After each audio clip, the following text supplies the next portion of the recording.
Welcome back, everybody, to another shocking courtroom episode of Lockdown 23 and 1. That's right, shocking it is. The defendant today is going to get a little bit more than a smoking. You'll know exactly what I'm talking about when you see it. But today we're going to be witnessing the sentencing of Tanner Horner. This guy was a delivery driver that killed a little girl in a very gruesome way. Very tragic and sad story, and it really messes with my heartstrings. So I'm not going to speak about too much of the details, but I did make another episode going into it if you want to run that back. But let's go right ahead and put on our smoke and fireproof jumpsuit and witness what the courts have in store for this maniac. Alright, here we go. There he is, scum of the earth. He sits right up there with old Chris Watts. The court has received notification from the jury that they have reached a verdict. Both sides ready to receive the verdict? Ready, Your Honor. Yes, sir. Ladies and gentlemen, this courtroom is very full, and I do not know what this verdict is. But remember, whatever the verdict is, we're in a courtroom, all right? And there will be no reactions to the verdict, all right? Let's go to work. That's right, let's go to work, baby! Someone give the honorable judge a bottle of Evian.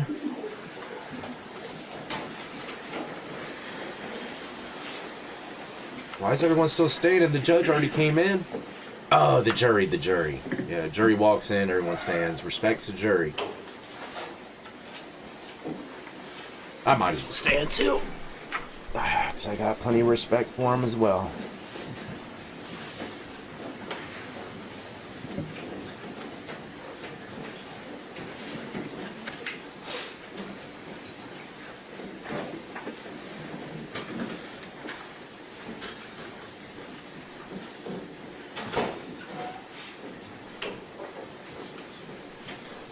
Everyone may be seated.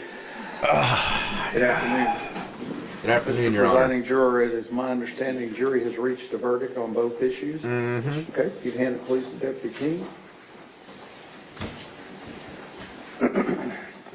The smokage details are inside the file, Your Honor. Answers to special issues. Special issue number 1, whether there is a probability that the defendant would commit criminal acts of violence that would constitute a continuing threat to society. Answer, we, the jury, unanimously find beyond a reasonable doubt that the answer to special issue number 1 is yes. Yes, for signed sure. by the presiding juror.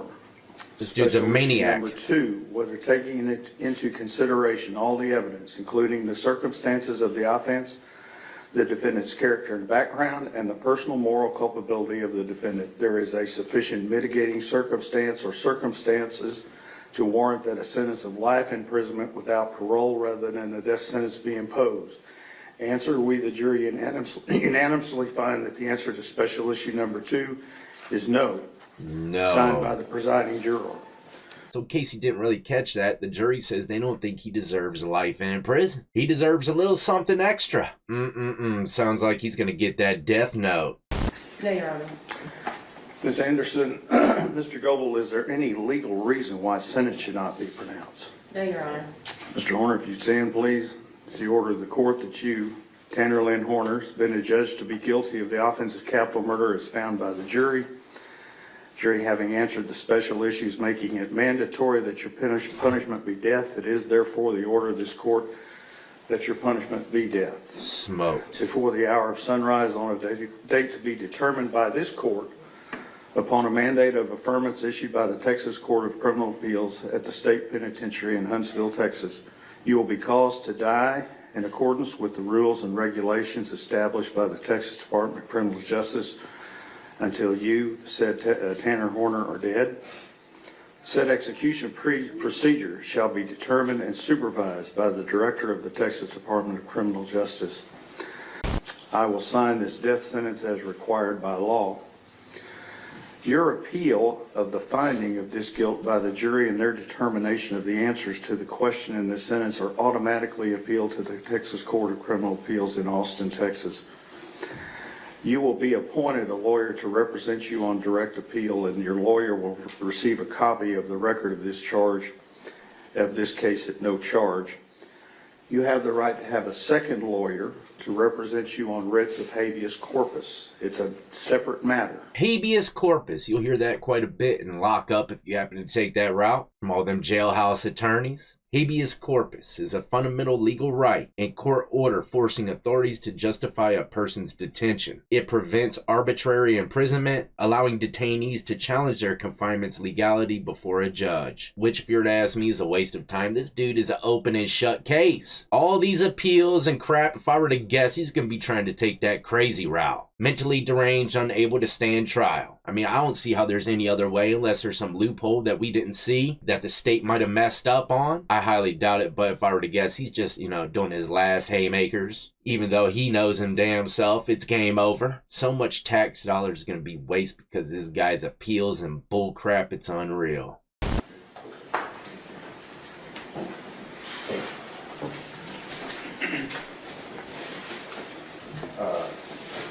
I'm Elijah Strand.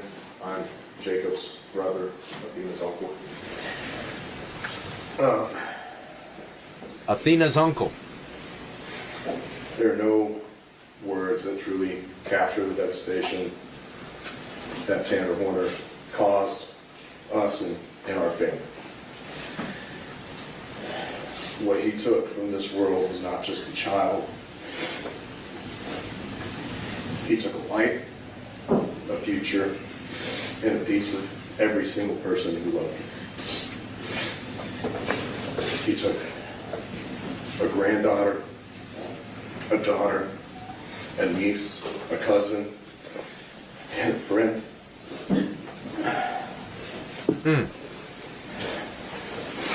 She would call me Uncle Elijah because she, for the longest time, couldn't say the Elijah part of my name.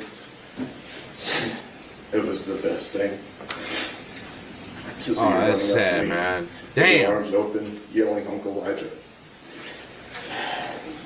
And that's one of my last memories I have of her.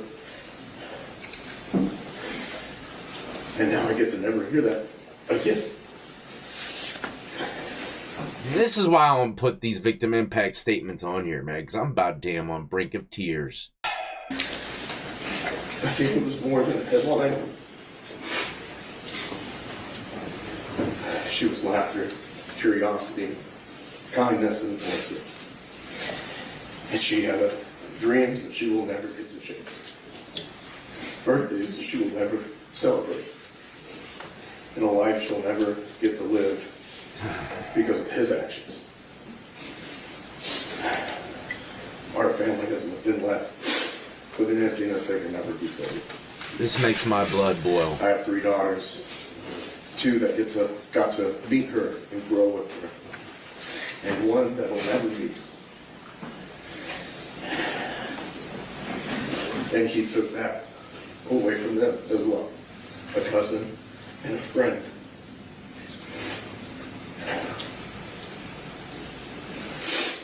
He stole a sense of safety from all of us in our family. Me and my wife just got comfortable enough to let our kids play outside, and that's even in our backyard. It's not close to the road.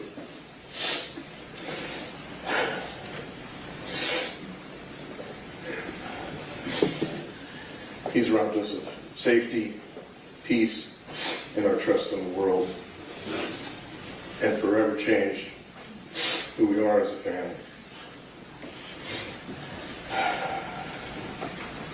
And we are left to carry grief that never fades.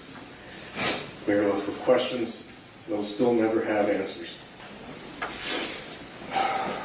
And we are left trying to honor a beautiful little girl whose life was taken in the most senseless and horrific way.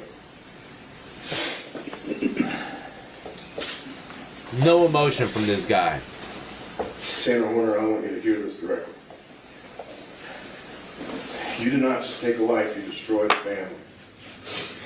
You took a little girl who trusted the world and repaid that innocence with violence. You chose to cause pain that will last generations. Look at this You psycho. say you found God, but what you did to Athena stands in direct opposition to everything that you now claim to believe. Just looking at him makes my blood boil. In Matthew 18:6, it says, if anyone causes one of these little ones to stumble, it would be Better better for them to be at the have bottom a of the millstone ocean. hung around their neck and to be drowned. That is how seriously harm against a child is judged. And you will be judged. You will face the wrath of God. But I want you to know The way that the defendant was staring at him, man, it was really eerie. No emotion whatsoever, you know. Turned in his seat to get a more focused, locked-in view. 100% pure monster. And even though I'm glad to hear the judge say he's getting a death penalty, it still kind of, you know, makes me a little mad because I know he's going to be going to that closed-in, safe death row cell block. If you're to ask me, it's safer than PC in there. You're always on lockdown, so no inmates can get to him, you know, unless a guard or something like that opened up a window or opportunity for someone to do so. To me and many other ex-cons, you know, this guy's sentence should have been death, of course, same thing, nothing's changed, except for the housing. They need to put him in that GP block, like I say all the time, because chances are, if he was in there, he definitely wouldn't be waiting no decades to years in prison for that death sentence to come around. Them inmates would be getting to work immediately. But we gotta take it how we can get it, right? Hey, get him out of here. Bobby, crank it up one more time. The flames, too. See you later, sucker. But that's a wrap for that psychopath, ladies and gentlemen. I'm not even going to mention his name no more. Like I said, this one affected me just as bad as the Chris Watts case. I'm surprised that fool's still walking around in the penitentiary, man. That boils my blood as well. Don't even get me going on Casey Anthony, man. Oh, man. But there really isn't much else to say on this case besides, you know, the appeals that he might be putting in. I can almost guarantee ain't going to be going nowhere. So I wouldn't stress that too much. But one thing's for sure, two things for certain. I'm definitely going to be watching my kids like white on rice when they're waiting for the mailman or delivery driver. Even though I already was, it's going to be even more of a heightened sense now. And number two, I can't stress this enough, man. You can't put nothing past nobody. There's a lot of sick-minded evildoers running around these days that look just as normal as Mr. Rogers himself. But I'm out of here, ladies and gentlemen. Hopefully you enjoyed the little update. And if anything else does come up in the future, I'll be sure to bring it your way, ladies and gentlemen. So, as always, until the next time, y'all be easy, be safe, and stay free.